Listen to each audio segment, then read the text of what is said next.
اللہ فرمائے گا کلو واشربو ہنیئا بما اسلفتم فی الایام الخالیہ، میرے بندو تم نے دنیا میں بڑی محنت کی ہے، تم نے اللہ کو راضی کرنے کے لیے بڑی قربانیاں دی ہیں، بڑے امتحان جھیلے ہیں، میرے بندو تمہارے کھانے اور پینے کے دن ہیں، آج تمہارے موج کرنے کے دن ہیں، آج تمہارے مزے لینے کے دن ہیں، تم خوب کھاؤ، خوب پیو، خوب اپنی لذتوں سے فائدہ اٹھاؤ۔ تو یہ انجام کس کا ہوگا؟ یہ داہنے ہاتھ میں جس کا نام اعمال ملے گا اس کا انجام ہوگا۔ وہ کہاں جائے گا؟ جنت میں جائے گا۔ وَأَمَّا مَنْ أُوتِيَ كِتَابَهُ بِشِمَالِهِ، اور جس کا نام اعمال اس کے بائیں ہاتھ میں، اس کے لیفٹ ہینڈ میں دے دیا جائے گا، فیقول، وہ کیا کہے گا؟ یا لیتنی لم اوت کتابیہ، اے کاش مجھے میری کتاب نہ دی گئی ہوتی، میرا نام اعمال مجھے نہ دیا گیا ہوتا۔ یا لیتہا کانت القاضیہ، اے کاش دنیا میں جو موت آئی تھی اسی موت پر میرا کام تمام ہو گیا ہوتا، آج کا یہ دن نہ دیکھنا پڑتا، یہ قیامت نہ ہوتی، یہ حساب و کتاب نہ ہوتا، کاش جب میں مر گیا تھا دنیا میں تبھی سارا کھیل ختم ہو گیا ہوتا، سارا کام ختم ہو گیا ہوتا۔ دنیا میں جب ہم جنت کی باتیں کرتے ہیں، جب ہم جہنم کی باتیں کرتے ہیں، تو ایک عام آدمی کیا کہتا ہے؟ ارے یار کس نے دیکھا ہے جنت، کس نے دیکھا ہے جہنم؟ مر گئے، کام ختم، 4 دن کی زندگی ہے، عیش کر لو، موج کر لو، مستی کر لو۔ دنیا میں ایک انسان کی سوچ یہ ہوتی ہے، ایک انسان کی مینٹیلٹی یہ ہوتی ہے، لیکن قیامت کے دن جب بائیں ہاتھ میں نام اعمال ملے گا تب سوچ بدل جائے گی، تب کیا کہے گا؟ یا لیتہا کانت القاضیہ، اے اللہ میں بہت بڑے دھوکے میں پڑا ہوا تھا، میں تو دنیا میں کہا کرتا تھا کہ جنت اور جہنم نام کی کوئی چیز نہیں ہے، قیامت نام کی کوئی چیز نہیں ہے، میں تو کہا کرتا تھا کہ مر گئے تو کام ختم ہو گیا، اے کاش میری وہ بات سچی ہوئی ہوتی، کاش دنیا میں جو موت آئی تھی اسی موت پر کھیل ختم ہو گیا ہوتا۔ ما اغنا عنی مالیہ، میرا مال، میرا پیسہ، میری دولت میرے کوئی کام نہیں آیا، جو میں نے بیاج کے ذریعے پیسہ کمایا تھا، جو پڑوسیوں کا حق مارا تھا، جو بھائیوں کا حق مارا تھا، جو بہنوں کا حق مارا تھا، بڑی دولت میں نے اکٹھا کر لی تھی، بڑی پراپرٹی میں نے بنا لی تھی، ما اغنا عنی مالیہ، میرا مال میرے کوئی کام نہیں آیا۔ حلق عنی سلطانیہ، میری سلطنت، میرا پاور، میرا اقتدار، میری حکومت سب ختم ہو گئی، آج میری لال بتی والی گاڑی، میرے آگے منسٹر اور میرے آگے ایم ایل اے، میرے آگے جو ایم پی لکھا جاتا تھا، آج میرا کوئی عہدہ قائم نہیں رہا، میری منسٹری ختم ہو گئی، میری بادشاہت ختم ہو گئی، آج مجھے کوئی پوچھنے والا نہیں ہے۔ پھر اللہ فرمائے گا خذوہ فغلوہ ثم الجحیم صلوہ ثم فی سلسلۃ ذرعها 70 ذراعا فصلوہ۔ اللہ فرمائے گا فرشتوں سے پکڑ دو اس کو باندھ دو، اس کو 70 گز لمبی زنجیروں میں جکڑ دو۔ انہ کان لا یؤمن باللہ العظیم، یہ اللہ تبارک و تعالیٰ کے اوپر ایمان نہیں رکھتا تھا، ولا یحض علی طعام المسکین، یہ غریبوں کو کھانا کھلانے پر ابھارا نہیں کرتا تھا، یہ غریبوں کو کھانا نہیں کھلاتا تھا۔ فلیس لہ اليوم ہاہنا حمیم، آج اس کو کھولتا ہوا پانی دیا جائے گا، آج کوئی اس کا دوست اور مددگار نہیں ہے۔ میرے بھائیوں، دنیا میں ہم اور آپ جس کو بھی کامیابی سمجھتے ہیں، دنیا میں ہم کس کو کامیابی سمجھتے ہیں؟ دنیا میں ہماری نظر میں کامیابی یہی ہے کہ پورنیہ شہر کے اندر بہترین مکان مل جائے، کامیاب ہو گئے ہم، گورنمنٹ جاب مل جائے، کامیاب ہو گئے ہم، سماج میں عزت مل جائے، کامیاب ہو گئے ہم، کوئی کرسی مل جائے، کوئی پاور مل جائے، کامیاب ہو گئے ہم۔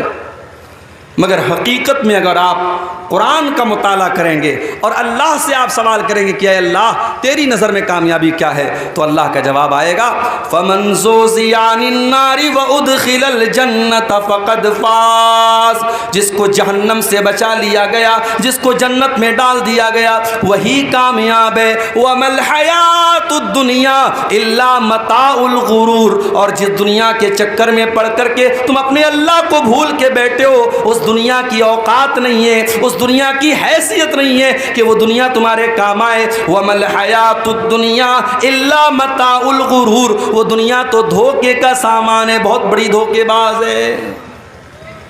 دنیا تو دھوکے باز ہے میرے بھائی. دنیا نے آج تک کسی کے ساتھ وفا نہیں کی، آپ کے ساتھ کیا کرے. دنیا میں دولت کمانے والا قارون گزرا تھا، بڑی دولت تھی اس کے پاس. کیا دولت اس کے کام آئی؟ نہیں، مر گیا، اللہ نے خزانے کے ساتھ زمین میں دھسا دیا. اگر حکومت اور پاور یہ انسان کے لیے کامیابی ہوتی تو فرعون بہت بڑا بادشاہ تھا، مگر فرعون پانی میں ڈوب کر کے مر گیا اور ساری حکومت اس کی دوسروں کے ہاتھ میں چلی گئی.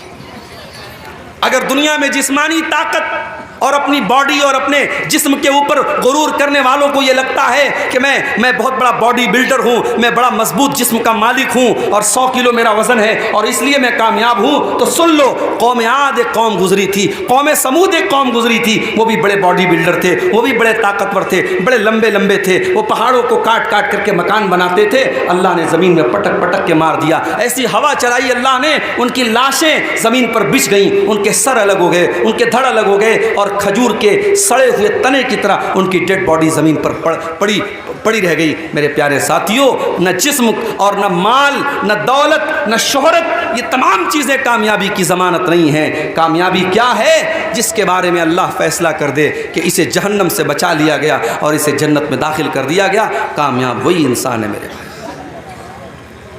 اچھا، یہ جو جہنم ہے، یہ جہنم کیسی ہوگی؟ اس جہنم کے اندر جہنمیوں کو کیا سزائیں دی جائیں گی؟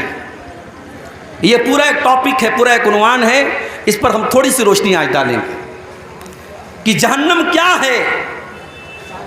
اللہ تبارک و تعالیٰ قرآن کریم کے 30ویں پارے میں فرماتا ہے، ان جہنم کانت مرصادا للطاغین مآبا لابثین فیہا احقابا. جہنم گھات لگا کر کے بیٹھی ہے، جہنم تمہارا انتظار کر رہی ہے، جہنم تمہاری پرتیکشا کر رہی ہے، جہنم اس انتظار میں کہ جہنم اس کے اندر داخل ہو جائیں. لیکن کس کا انتظار کر رہی ہے؟ للطاغین مآبا. جہنم اللہ کے نافرمانوں کا، اللہ کے مجرموں کا، اللہ کے قانون کو توڑنے والوں کا، اللہ کو ناراض کرنے والوں کا انتظار کر رہی ہے.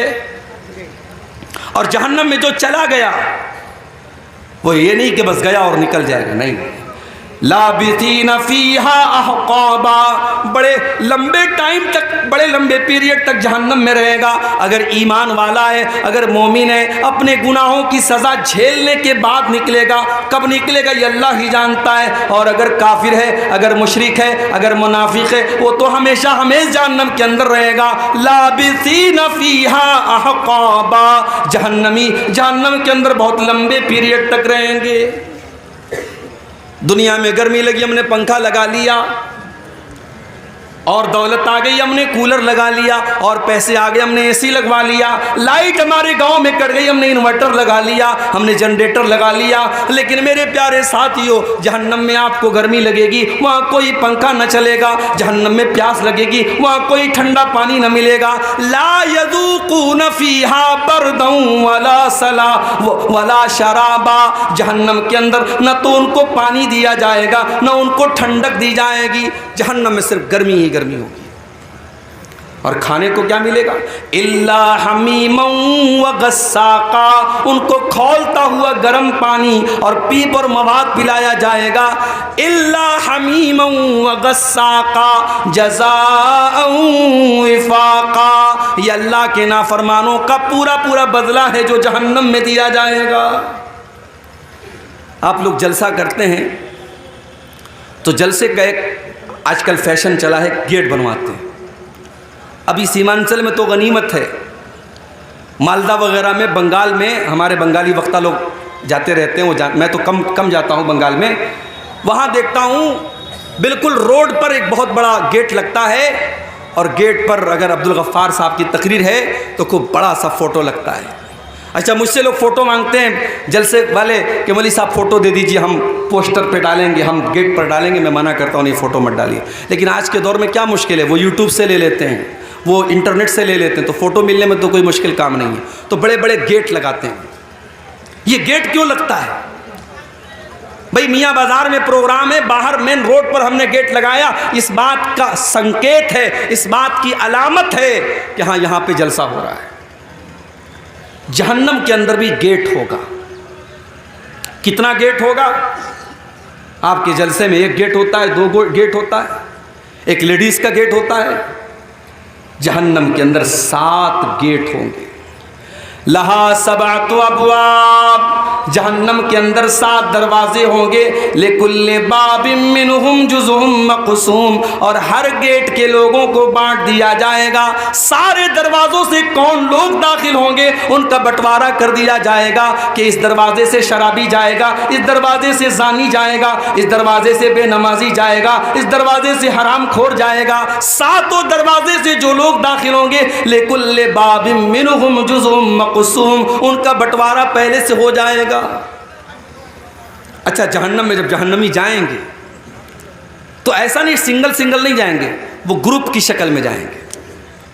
پورا گروپ ہوگا، بدکار لوگوں کا الگ گروپ ہوگا، بے نمازیوں کا الگ گروپ ہوگا، جھوٹے لوگوں کا الگ گروپ ہوگا، چغل خوروں کا الگ گروپ ہوگا۔ وَسِيقَ الَّذِينَ كَفَرُوا إِلَى جَهَنَّمَ زُمَرًا، جہنمیوں کو جہنم میں گروپ کی شکل میں لے کے جایا جائے گا، ان کو ہانک کے لے کے جایا جائے گا، جیسے جانوروں کو، جیسے بکری بکرا کو، جیسے گائے بھینس کو ہانک کے لے کے جایا جاتا ہے۔ جہنمیوں کو کوئی سمان کے ساتھ، کوئی رسپیکٹ کے ساتھ، کوئی عزت کے ساتھ لے کے نہیں جایا جائے گا، ان کو ہانک کر کے لے کے جایا جائے گا۔ وَسِيقَ الَّذِينَ كَفَرُوا إِلَى جَهَنَّمَ زُمَرًا حَتَّى إِذَا جَاءُوهَا فُتِحَتْ أَبْوَابُهَا وقال لهم خزنتها ألم يأتكم رسل منكم يتلون عليكم آياتي، جب جہنمی جہنم کے دروازے پر پہنچیں گے تو فرشتے وہاں جہنم کے گیٹ پہ کھڑے رہیں گے۔ جہنمیوں کے سے فرشتے سوال کریں گے کہ چلو جہنم میں آ جاؤ۔ پھر وہ سوال کریں گے فرشتے، الم یاتکم رسل منکم یتلون علیکم آیات ربکم، کیا تمہارے پاس اللہ کے پیغمبر نہیں آئے جو تم کو اللہ کی آیتیں پڑھ پڑھ کے سناتے تھے؟ وَيُنذِرُونَكُمْ لِقَاءَ يَوْمِكُمْ هَذَا، اور تمہیں آج کے دن سے ڈرایا کرتے تھے۔ قَالُوا بَلَىٰ وَلَٰكِنْ حَقَّتْ كَلِمَةُ الْعَذَابِ عَلَى الْكَافِرِينَ، لیکن جہنمی کہیں گے کہ نہیں، آئے تھے ہمارے پاس، اللہ کے پیغمبر بھی آئے تھے، اللہ کے رسول بھی آئے تھے، مگر ہم بڑے بدنصیب تھے، ہم نے ان نبیوں کی بات نہیں مانی، ہم نے ان پیغمبروں کی بات نہیں مانی، اور ہم جہنم میں جانے والا عمل کرتے رہے، اس لیے آج ہم جہنم میں آئے۔ اچھا، جہنمی جب جہنم میں جائیں گے تو پیر سے نہیں جائیں گے، چہرے کے بل گھسیٹ کر کے جائیں گے۔ یحشرون علی وجوہہم فی جہنم، وہ جہنم میں اپنے چہروں کے بل گھسیٹ کر کے لے کے جائیں گے۔ جہنمی چہرے کے بل گھسیٹ کے جہنم میں جائیں گے میرے بھائی۔ اچھا، جب جہنم میں پہنچ گئے، اب جہنم میں بھی الگ الگ درجے ہوں گے۔ جہنم بہت گہری ہے، جو جتنا زیادہ گنہگار ہے وہ اتنا اندر ہوگا، جتنا زیادہ، اسی لیے اللہ نے منافقوں کے بارے میں کہا ان المنافقین فی الدرک الاسفل من النار، جو منافق لوگ ہوں گے جو ایمان کا چولا پہن کر کے ایمان والوں کو دھوکہ دیں گے، وہ جہنم کے سب سے نچلے درجے میں ہوں گے۔ تو جہنم کے بہت سارے درجے ہوں گے۔ اچھا، جہنم کتنی گہری ہوگی؟ ایک مرتبہ اللہ کے پیارے نبی صحابہ کے ساتھ بیٹھے تھے، اچانک ایک زوردار آواز آئی۔ آپ نے صحابہ سے پوچھا کہ اے صحابہ، کیا تم جانتے ہو یہ آواز کہاں سے آئی؟ صحابہ نے کہا ہمیں نہیں معلوم، اللہ اور اس کے رسول زیادہ جانتے ہیں۔ آپ نے فرمایا ھذا حجر رمی بہ فی النار منذ 70 خریفا، اے میرے صحابہ، یہ ایک پتھر کے گرنے کی آواز تھی جو 70 سال پہلے جہنم میں گرایا گیا تھا۔ فهو یہوی الآن فهو ینتہی الی قاریہ، 70 سال کے بعد آج وہ پتھر جہنم کی تہ تک پہنچا ہے، جہنم کی گہرائی تک پہنچا ہے۔ جہنم اتنی گہری ہے کہ پتھر کو جہنم کی تہ تک پہنچنے میں 70 سال لگ جاتے ہیں۔ اللہ اکبر۔ دنیا میں آگ لگتی ہے، کیسے لگتی ہے؟ کسی دکان میں آگ لگی، شارٹ سرکٹ سے لگ گئی، کسی گودام میں آگ لگ گئی، پیٹرول سے لگ گئی، ڈیزل سے لگ گئی. اس لیے پیٹرول پمپ پر آپ دیکھتے ہیں وہاں لکھا رہتا ہے smoking is not allowed. Petrol pump پر آپ سگریٹ نہیں پی سکتے. اسلام کی نظر میں تو سگریٹ کہیں بھی نہیں پی سکتے، لیکن پیٹرول پمپ پر یہ کیوں لکھا رہتا ہے؟ کیونکہ سگریٹ کی ایک چنگاری پورے پیٹرول پمپ کو جلا کے راکھ کر سکتی ہے، کیونکہ پیٹرول خطرناک چیز ہے، اس سے آگ پھیلتی ہے. سوال یہ پیدا ہوتا ہے جہنم کی جو آگ ہوگی اس آگ کا ایندھن کیا ہوگا؟ کیا وہ پیٹرول سے جلے گی؟ کیا وہ ڈیزل سے جلے گی؟ کیا وہ کوئلے سے جلے گی؟ کیا وہ لکڑی سے جلے گی؟ قرآن کریم جواب دیتا ہے یا ایھا الذین آمنوا قوا انفسکم واہلیکم نارا وقودھا الناس والحجارہ. اے ایمان والو، اپنے آپ کو اور اپنے بال بچوں کو، اپنے پریوار کو جہنم کی آگ سے بچاؤ، جس کا ایندھن انسان اور پتھر ہوں گے، جو انسانوں سے جلے گی، جو پتھروں سے جلے گی. علیہا ملائکۃ غلاظ شداد. اور جہنم کے جو داروغہ ہوں گے، جہنم کے جو چوکیدار ہوں گے، وہ انسان نہیں ہوں گے جو رشوت لے لیں، وہ تو فرشتے ہوں گے. اور فرشتے کسی کے ساتھ کوئی رعایت نہیں کریں گے، فرشتے کسی کے ساتھ کوئی سمجھوتا نہیں کریں گے. دنیا میں کیا ہوتا ہے؟ انسان جیل میں جاتا ہے، جیلر کو پیسہ دے دیتا ہے، اس کو جیل میں آرام سے ہائی فائی فیسلٹی ملتی ہے. کیس چلتا ہے عدالت میں، وکیل اچھا وکیل ہائر کر لیتا ہے، کیس جیت جاتا ہے، بے ایمان ایماندار بن جاتا ہے، چور صحیح بن جاتا ہے، قاتل چھوڑ دیا جاتا ہے، بے قصور گرفتار ہو جاتا ہے. یہی تو چل رہا ہے عدالت میں. اللہ کی عدالت میں ایسا کچھ نہیں چلے گا، کیونکہ وہاں فرشتوں کے ہاتھ میں کنٹرول ہوگا، اور فرشتے رشوت نہیں لیتے، فرشتے کسی کے ساتھ کوئی مروت نہیں کریں گے. فرشتے اپنی ڈیوٹی نبھاتے ہیں، ان کو جو ڈیوٹی اللہ تعالیٰ دیتا ہے وہ اپنی ڈیوٹی نبھاتے ہیں. اچھا، دنیا میں آگ لگتی ہے، دنیا کی آگ میں کوئی جل جاتا ہے، اس کی باڈی کا جو حال ہوتا ہے، کبھی آپ نے کہیں پر کوئی جلنے والا حادثہ ہوا دیکھا ہوگا تو آپ سمجھ سکتے ہیں کتنا خطرناک معاملہ ہوتا ہے. ایک انسان اگر جل کے مر جائے تو اس کی ڈیڈ باڈی کو بہت سے کمزور دل کے لوگ تو دیکھ ہی نہیں سکتے، ان کو الٹی ہو جائے گی، اتنی خطرناک شکل بن جاتی ہے. یہ دنیا کی آگ کا حال ہے میرے بھائیوں. جہنم کی آگ تو دنیا کی آگ سے 70 گنا زیادہ ہوگی. اللہ کے پیارے نبی فرماتے ہیں، صحیح مسلم کی روایت ہے، نارکم جزء من 70 جزءا من نار جہنم. او لوگو، جہنم کی آگ کے 70 حصے کر دیے جائیں تو ان 70 حصوں میں سے ایک حصہ دنیا میں آیا ہے، ایک حصہ باقی 69 حصہ تو جہنم کی آگ کے اندر ہے. اور اللہ کے نبی فرماتے ہیں کہ جہنم اس سے 69 گنا زیادہ خطرناک ہوگی، اور جتنی دنیا کی آگ جلاتی ہے اس سے 70 گنا زیادہ خطرناک جلانے والی آگ جہنم کی ہوگی. دنیا میں کوئی انسان جلتا ہے، ایک بار جل گیا مر گیا، کام ختم. لیکن جہنم کی آگ میں بار بار جلایا جائے گا. ان الذین کفروا بآیاتنا سوف نصلیہم نارا. جن لوگوں نے ہماری آیتوں کا انکار کیا ہم ان کو جہنم کے اندر ڈالیں گے. کلما نضجت جلودہم بدلناہم جلودا غیرہا. جب ایک مرتبہ ان کے جسم کی کھال جل جائے گی، ان کے بدن کا چمڑا جل جائے گا، ہم دوسرا چمڑا ان کے اوپر چڑھا دیں گے، ہم بار بار ان کو جلنے کی تکلیف دیں گے. جہنم میں بھوک بھی لگے گی، جہنم میں پیاس بھی لگے گی، تو کھانا کیا ملے گا، پانی کیا ملے گا.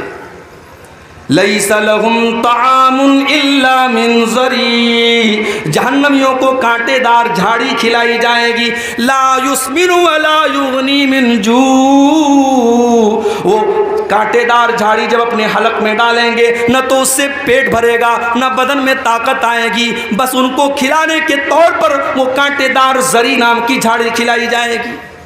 اور ایک پھل ہے، اس کا نام ہے زقوم. یہ زقوم کا پیڑ جو ہے یہ جہنم کے اندر نکلے گا. جب اللہ تعالیٰ نے زقوم کا ذکر کیا تو کافروں نے مذاق اڑایا کہ دنیا میں آج تک کبھی ہم نے تو یہ نہیں دیکھا کہ آگ میں سے پیڑ نکلتا ہو. یہ کون سا پیڑ ہے جو جہنم کے اندر سے نکلے گا؟ اللہ نے فرمایا انا جعلناها فتنة للظالمین، ہم نے زقوم کے درخت کو آزمائش بنا دیا، ہم نے فتنہ بنا دیا ظالموں کے لیے۔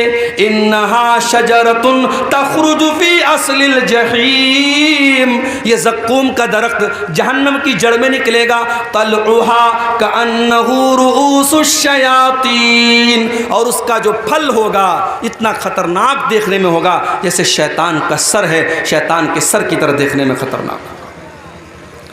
اور وہ زقوم کا درخت جہنمیوں کو کھلایا جائے گا، وہ اتنا کڑوا کسیلا ہوگا کہ ان کے پیٹ میں جا کر کے بدہضمی کرے گا۔ فَمَالِئُونَ مِنْهَا الْبُطُونَ، جہنمی اسی زقوم کو کھا کر کے اپنا پیٹ بھریں گے۔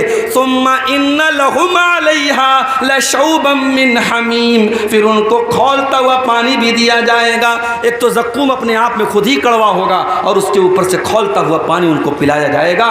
یہ تکلیف، یہ ٹارچر، یہ اذیت جہنمیوں کو دی جائے گی میرے پیارے ساتھی۔ دنیا میں ہم گرمی میں کاٹن کے کپڑے پہنتے ہیں اور سوتی چادر بچھا کے ہم سوتے ہیں، سردی کا موسم آتا ہے ہم کمبل اوڑھ لیتے ہیں، ہم اون کا کپڑا پہنتے ہیں۔ جہنمیوں کو کون سا کپڑا پہنایا جائے گا؟ فَالَّذِينَ كَفَرُوا قُطِّعَتْ لَهُمْ ثِيَابٌ مِّن نَّارٍ، جہنمیوں کے لیے آگ کے کپڑے کاٹے جائیں گے، وہ آگ کا کپڑا پہنیں گے۔ فَالَّذِينَ كَفَرُوا قُطِّعَتْ لَهُم مِّن ثِيَابٍ يُصَبُّ مِّن فَوْقِ رُؤُوسِهِمُ الْحَمِيمُ، ان کے سروں کے اوپر سے کھولتا ہوا پانی ڈالا جائے گا۔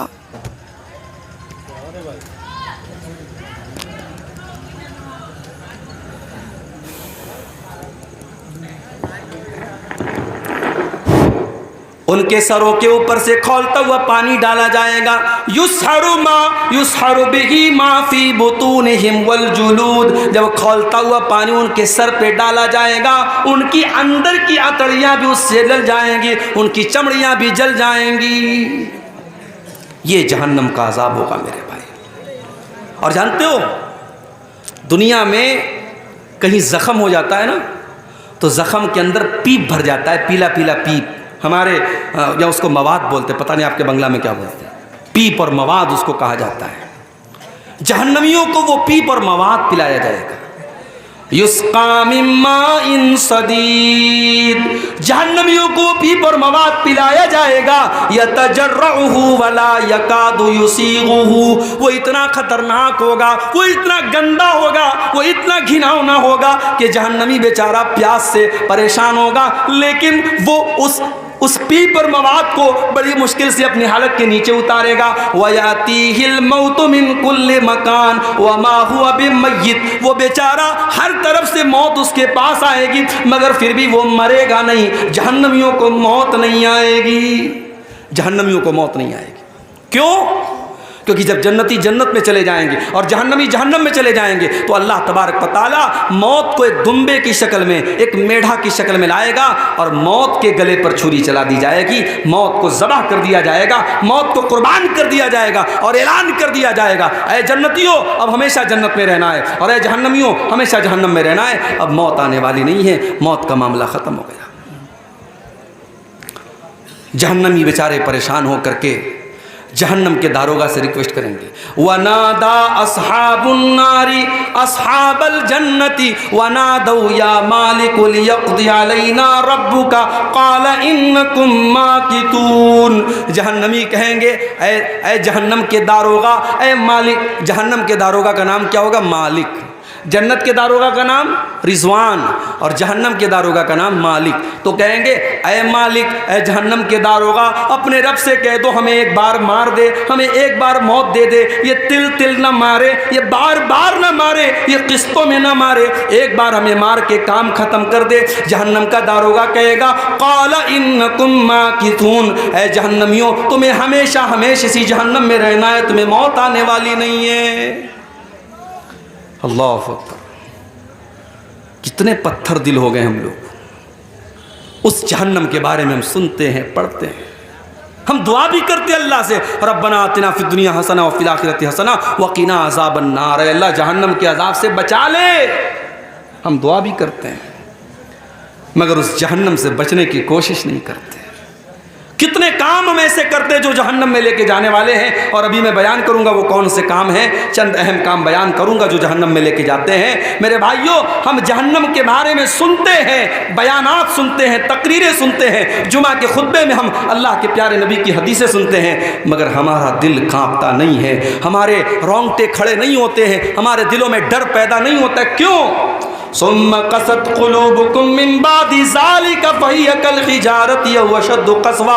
اللہ نے قرآن میں فرمایا تمہارے دل تو اتنے کٹھور ہو گئے، تمہارے دل تو اتنے سخت ہو گئے کہ پتھروں سے بھی زیادہ کٹھور تمہارے دل ہو گئے۔ پتھر کے اوپر بھی پانی بار بار پڑتا ہے تو پتھر کے اندر بھی سوراخ ہو جاتا ہے، پتھر سے بھی پانی رسنے لگتا ہے۔ اے انسانوں، اللہ کی نافرمانی کرتے کرتے تمہارے دل اتنے کٹھور ہو گئے کہ پتھروں سے بھی زیادہ سخت ہو گئے تمہارے دل۔ آج حقیقت میں میرے بھائیوں ہمارے دل پتھروں سے بھی زیادہ سخت ہو گئے، ورنہ صحابہ کرام تو جہنم کی بات سن کے رونے لگتے تھے، جہنم کی بات سن کر کے صحابہ کرام رونے لگتے تھے۔ حضرت عائشہ رضی اللہ تعالیٰ عنہ، صبح کا ٹائم ہے، سورج نکلنے کے بعد جو ایک نماز پڑھی جاتی ہے جس کو چاشت کی نماز کہا جاتا ہے، اما عائشہ رضی اللہ تعالیٰ عنہ چاشت کی نماز پڑھ رہی ہیں اور چاشت کی نماز میں سورہ طور کی تلاوت کر رہی ہیں۔ میری پیاری ماں بہنوں، ذرا آج آپ اپنا جائزہ لے لیں، آج کتنی عورتیں جن کو سورہ طور یاد بھی نہ ہوگی۔ ہمارے ہاں عورتوں کا معاملہ بڑا گڑبڑ ہے، دین کی تعلیم نہ کے برابر ہے، یا تو مدرسے میں پڑھے گی یا بالکل نہیں پڑھے گی۔ جو لڑکیاں مدرسے میں پڑھتی ہیں ان کو تو جانکاری ہے دین کی، جو مدرسے میں نہیں جاتی ان کو بالکل جانکاری نہیں۔ حضرت عائشہ چاشت کی نماز پڑھ رہی ہیں، سورہ طور کی تلاوت کر رہی ہیں، اور سورہ طور کی تلاوت کرتے ہوئے حضرت عائشہ اس آیت پر پہنچتی ہیں، جب جنتی جنت میں جائیں گے تو جنتی اللہ کا شکر ادا کریں گے اور کہیں گے فمن اللہ علینا ووقانا عذاب السموم۔ اے اللہ تیرا بہت بڑا احسان ہے ہمارے اوپر، تو نے جہنم کی آگ سے ہم کو بچا لیا، تو نے جہنم کی عذاب سے ہم کو بچا لیا۔ اما عائشہ جب اس آیت پر پہنچتی ہیں تو رونے لگتی ہیں اور بار بار اس آیت کو ریپیٹ کرنے لگتی ہیں، بار بار اس آیت کو دہرانے لگتی ہیں، فمن اللہ علینا ووقانا عذاب السموم۔ اے اللہ تیرا بہت بڑا احسان ہے ہمارے اوپر، تو نے جہنم کی آگ سے ہم کو بچا لیا۔ حضرت عائشہ کے ایک بھانجے تھے، ان کا نام عروہ تھا، وہ اپنی خالہ سے ملنے آئے، دیکھا خالہ نماز پڑھ رہی ہیں اور بار بار اس آیت کو دہرا رہی ہیں۔ انہوں نے سوچا میں چلا جاتا ہوں، بعد میں آ جاؤں گا۔ کہتے میں مارکیٹ میں گیا، میں نے سودا خریدا، میں نے سامان خریدا، 1-2 گھنٹے کے بعد اپنا سامان خریدنے کے بعد، اپنا کام کرنے کے بعد جب میں دوبارہ اپنی خالہ کے گھر گیا، میں نے دیکھا وہی حالت ہے، خالہ نماز میں کھڑی ہیں، آنکھوں سے آنسو بہ رہے ہیں اور خالہ بار بار اسی آیت کو دہرا رہی ہیں، فمن اللہ علینا ووقانا عذاب السموم۔ جنتی کہیں گے اے اللہ تیرا بہت بڑا احسان ہمارے اوپر ہے، تو نے جہنم کی آگ سے ہم کو بچا لیا۔ ہمارے اور آپ کے اندر یہ جذبہ کب پیدا ہوگا میرے بھائی؟ جہنم کی آگ سے بچنے کی ہم تیاری کب کریں گے؟ یاد رکھو جہنم کی آگ سے بچنے کے لیے آپ کو ان کاموں سے بچنا پڑے گا جو جہنم کی طرف لے کے جاتے ہیں۔ اور آج کی تقریر میں کچھ ایسے کام بتاؤں گا، میں وہ کام بتاؤں گا جو جہنم میں لے کے جاتے ہیں۔ مقصد یہ ہے ان کاموں سے ہم اپنے دامن کو بچائیں، نہیں بچائیں گے تو ہمارا انجام بہت برا ہوگا۔ بس ہم دعا کرتے ہیں اللہ ہمیں ہماری حفاظت کرے۔ اگر ہم ان کاموں کی بات کریں جو جہنم میں لے کر کے جاتے ہیں، اس میں نمبر 1 پر اگر کوئی کام ہے، سب سے پہلا اگر کوئی کام ہے جو جہنم میں لے کر کے جانے والا ہے، اسے ہم شرک کہتے ہیں۔ اللہ کی عبادت میں کسی کو شریک کرنا، کسی کو سنگی بنانا، کسی کو شریک کرنا، کسی کو پارٹنر بنانا۔ جو کام اللہ کے لیے کیا جاتا ہے وہ کام کسی اور کے لیے کرنا۔ نماز اللہ کے لیے پڑھی جاتی ہے، رکوع اللہ کے لیے ہوتا ہے، سجدہ اللہ کے لیے ہوتا ہے، قسم اللہ کے نام کی کھائی جاتی ہے، جانور اللہ کے نام کا ذبح ہوتا ہے، سر اللہ کے آگے جھکایا جاتا ہے، ہاتھ اللہ کے آگے پھیلایا جاتا ہے۔ یہ سارے کام اگر کسی اور کے ساتھ کیے جاتے ہیں، چاہے وہ کوئی نبی کیوں نہ ہو، چاہے وہ کوئی ولی کیوں نہ ہو، چاہے وہ کوئی جانور کیوں نہ ہو، چاہے وہ کوئی پیڑ کیوں نہ ہو، اللہ کا مقام کسی اور کو دینا یہی شرک ہے میرے پیارے ساتھیوں۔ اور قرآن کہتا ہے انہ من یشرک باللہ باللہ فقد حرم اللہ علیہ الجنہ ومأواہ النار وما للظالمین من انصار. جو اللہ کے ساتھ شرک کرے گا اس کی ہم مغفرت نہیں کریں گے، اس کا ٹھکانہ جہنم ہوگا، اس کے لیے جنت حرام ہے اور وہ ہمیشہ ہمیشہ جہنم میں رہے گا. مشرک کو اللہ تعالیٰ جہنم سے نہیں بچائے گا میرے بھائی.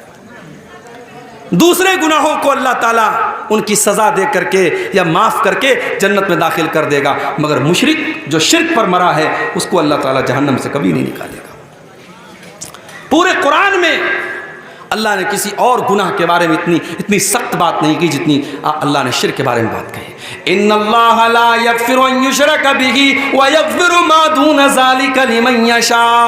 اللہ تعالیٰ شرک کو معاف نہیں کرے گا. معاف کرنا تو بڑی دور کی بات ہے. اگر کوئی مشرک ہے، اگر کوئی شرک کی حالت میں مر گیا ہے، اس مشرک کے لیے ہم مغفرت کی دعا بھی نہیں کر سکتے ہیں. ہمارا اپنا باپ ہی کیوں نہ ہو، ہمارا اپنا بیٹا ہی کیوں نہ ہو. اللہ نے فرمایا ما کان للنبی ان یستغفروا للمشرکین، ما کان للنبی والذین آمنوا ان یستغفروا للمشرکین ولو کانوا اولی قربا. اے ایمان والو اور اے میرے نبی، کان کھول کر کے سن لو، کسی مشرک کے لیے تم مغفرت کی دعا بھی نہیں کر سکتے، تمہارا کوئی اپنا رشتہ دار ہی کیوں نہ ہو. تو یہ پہلا گناہ ہے شرک، جو ہمیں جہنم کی آگ کی طرف لے کے جائے گا. اور آج بڑے افسوس کے ساتھ کہنا پڑتا ہے، ہمارے کتنے مسلمان بھائی ہیں جن کو پٹی پڑھا دی گئی، ساری زندگی وہ شرک کر رہے ہیں اور نام مسلمان والا ہے، ٹوپی مسلمان والی ہے، گوشت برابر کھا رہے ہیں اور سمجھ رہے صاحب ہم بہت پکے مسلمان ہیں، جبکہ وہ قدم قدم پہ شرک کر رہے ہیں. میرے پیارے ساتھیوں، اتنا خطرناک گناہ ہے یہ شرک، اتنا خطرناک گناہ ہے یہ شرک کہ اگر انسان شرک کر کے اللہ تعالیٰ کیا گیا ہے، وہ نماز لاکھوں پڑھ کے گیا ہو، وہ روزہ لاکھوں رکھ کے گیا ہو، اس نے سینکڑوں حج اور عمرے کر لیے ہو، اللہ فرماتا ہے اپنے نبی سے قرآن میں کہ اے نبی آپ بھی سن لیجئے، اے نبی لئن اشرکت لیحبطن عملک ولتکونن من الخاسرین. اے نبی اگر آپ نے بھی شرک کر دیا تو آپ کی بھی ساری نیکیاں برباد ہو جائیں گی، آپ کی ساری عبادتیں برباد ہو جائیں گی. سورہ انعام میں اللہ تعالیٰ نے 18 نبیوں کا ذکر کیا اور 18 نبیوں کا ذکر کرنے کے بعد اللہ نے فرمایا وَلَوْ أَشْرَكُوا لَحَبِطَ عَنْهُمْ مَا كَانُوا يَعْمَلُونَ. اگر ہمارے نبیوں نے بھی، ہمارے پیغمبروں نے بھی شرک کیا ہوتا، ان کی ساری نیکیاں برباد ہو گئی ہوتی. تو یہ پہلا عمل ہے میرے پیارے ساتھیوں جو جہنم میں لے کر کے جانے والا ہے. السلام علیکم. ہوٹل کا ٹوکن 100 کے بجائے 80 ہو گیا ہے اور کھانا بچا ہوا ہے. جن حضرت کو کھانے کی ضرورت ہے وہ جا کے کھا سکتے ہیں. 100 کے بجائے 80 ہو گیا ہے، جن حضرت کو کھانے کی ضرورت ہو وہ جا کے کھا سکتے ہیں. دوسرا گناہ جو انسان کو جہنم کی طرف لے کے جاتا ہے، شرک آپ نے سن لیا. اب شرک ہی سے ملتا جلتا ہے گناہ ہے کفر کرنا. شرک کیا ہے؟ اللہ کی عبادت میں کسی کو شریک کرنا. کفر کیا ہے؟ اللہ کو نہ ماننا یا رسول کو نہ ماننا یا جن باتوں پر ایمان لانا ضروری ہے ان میں سے کسی بات کا انکار کرنا. مثال کے طور پر آدمی اللہ کو مانتا ہے رسول کو نہیں مانتا، یا رسول کو مانتا اللہ کی کتابوں کو نہیں مانتا، یا اللہ کی کتابوں کو مانتا ہے اللہ کے فرشتوں کو نہیں مانتا، یا فرشتوں کو مانتا ہے تقدیر کو نہیں مانتا، تقدیر کو مانتا ہے قیامت کو نہیں مانتا. جتنی چیزوں پر ایمان لانا ضروری ہے، انیوار ہے، کمپلسری ہے، ان چیزوں میں سے کسی چیز کا انکار کرنے والا کافر ہے اور کافر بھی جنت میں نہیں جائے گا، جہنم میں جائے گا. وَمَن يَكْفُرْ بِالْإِيمَانِ فَقَدْ حَبِطَ عَمَلُهُ. جو اللہ تعالیٰ کے اوپر ایمان لانے والی کسی چیز کا انکار کرے گا فقد حبط عملہ، اس کے سارے عمل برباد ہو جائیں گے. وَهُوَ فِي الْآخِرَةِ مِنَ الْخَاسِرِينَ، اور آخرت میں وہ نقصان اٹھانے والوں میں سے ہوگا. قرآن میں بار بار اللہ کہتا ہے ہم نے کافروں کے لیے جہنم تیار کے رکھی، ہم نے کافروں کے لیے جہنم تیار کر کے رکھی. جو کافر ہوگا، جو کفر کرے گا، اس کے لیے جنت حرام ہے اور جہنم میں وہ داخل ہوگا. اور آگے بڑھیے، جہنم میں لے کر کے جانے والی ایک اور چیز ہے اللہ کا مذاق اڑانا.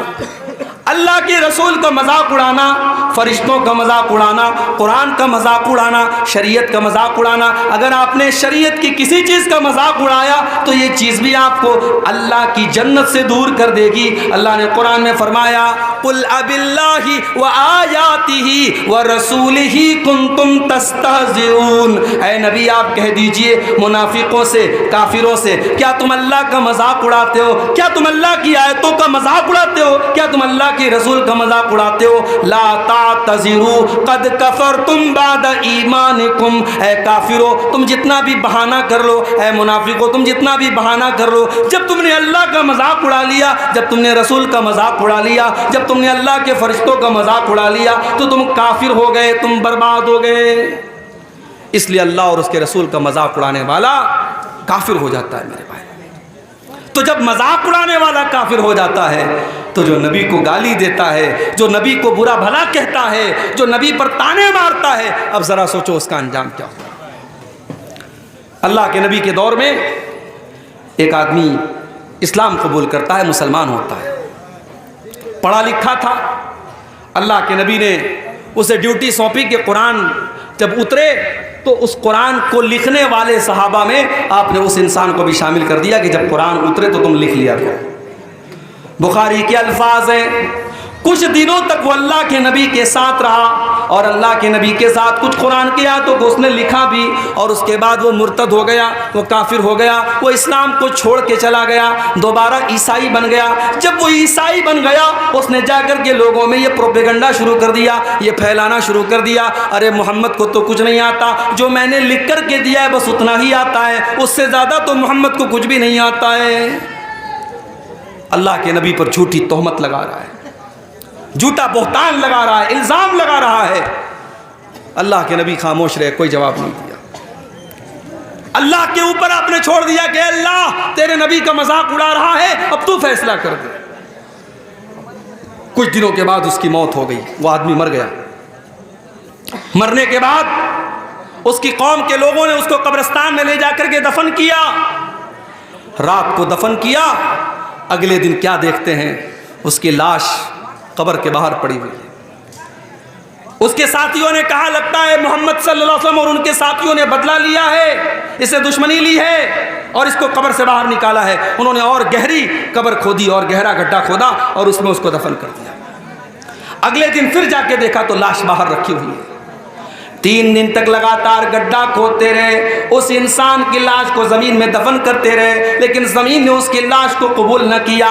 جب تیسرے دن بھی ایسا ہوتا چلا گیا، وہ سمجھ گئے کہ یہ انسان کا کام نہیں ہے، یہ اللہ کا کام ہے، یہ اللہ کا کی طرف سے غضب نازل ہو رہا ہے۔ انہوں نے لے جا کر کے اس کی لاش کو کوڑے میں پھینک دیا۔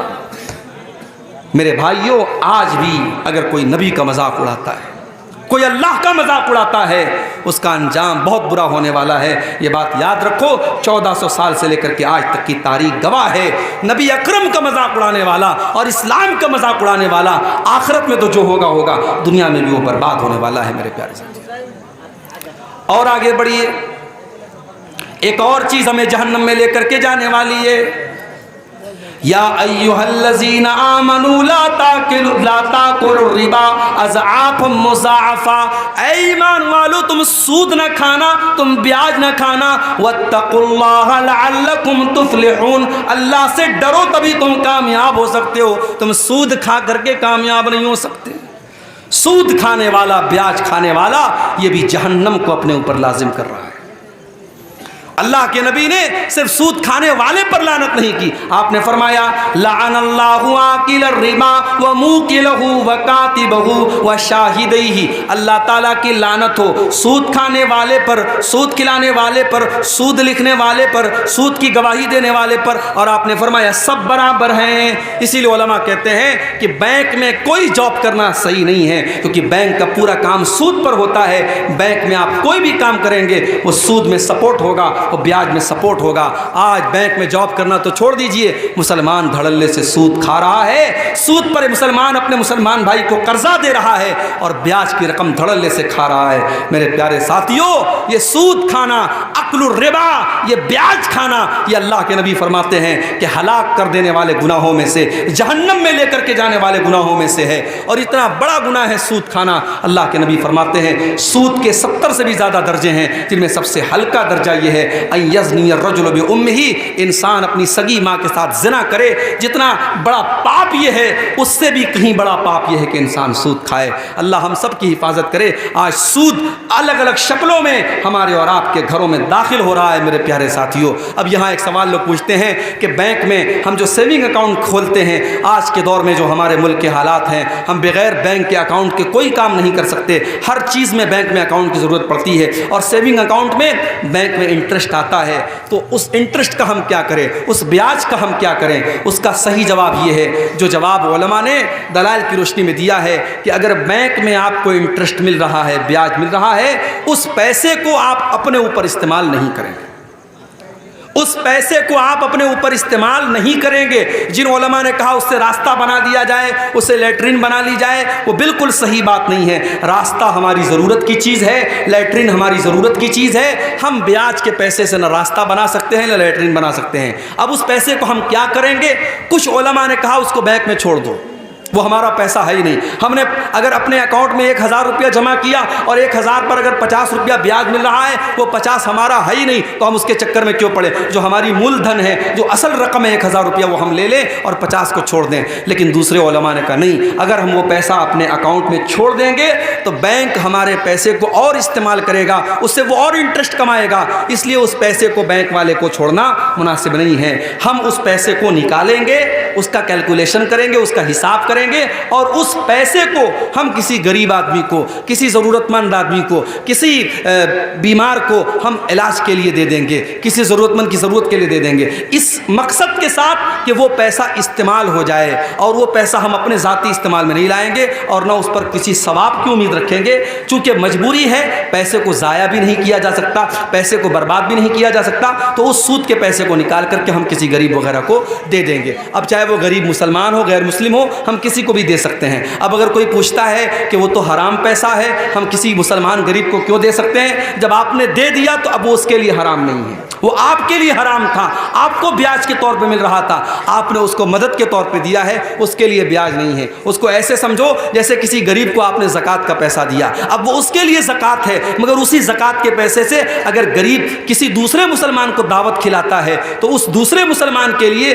وہ کھانا جائز ہے، وہ اس کے لیے زکوٰۃ کی رقم نہیں ہے، زکوٰۃ کی رقم اس غریب کے لیے ہے۔ وہی مسئلہ یہاں پر اپلائی ہوگا، آپ کسی بھی غریب کو وہ بیاج کا پیسہ دے کر کے اپنی جان چھڑا سکتے ہیں۔ اور آگے بڑھیے، جہنم میں لے کر کے جانے والی ایک اور چیز ہے میرے پیارے ساتھی، اور وہ کیا ہے؟ یتیم کا مال کھانا۔ یتیم کا مال کھانے والا بھی جہنم میں جائے گا، کیونکہ یتیم وہ بچہ ہے جس نے اپنے باپ کو کھویا ہے، اور باپ جب دنیا سے چلا گیا، باپ بہت بڑی دیوار ہوتا ہے، باپ بہت بڑا سایہ ہوتا ہے۔ جس بچے کا باپ مر جائے وہ بے سہارا ہو جاتا ہے۔ اس بے سہارا اور اس بے بس بچے کا حق مارنا یہ بڑی گھٹیا حرکت ہے، اور اللہ نے یتیم کا مال کھانے والوں کے بارے میں فرمایا ان الذین یاکلون اموال الیتامی ظلما انما یاکلون فی بطونہم نارا۔ جو لوگ یتیم کا مال ناجائز طریقے سے کھا جاتے ہیں وہ اپنے پیٹ میں جہنم کی آگ بھر رہے ہیں، اور ان قریب وہ جہنم میں جائیں گے۔ اچھا، یتیم کا مال کھانے والا جہنم میں جائے گا، اور امام صاحب کا مال کھانے والا کہاں جائے؟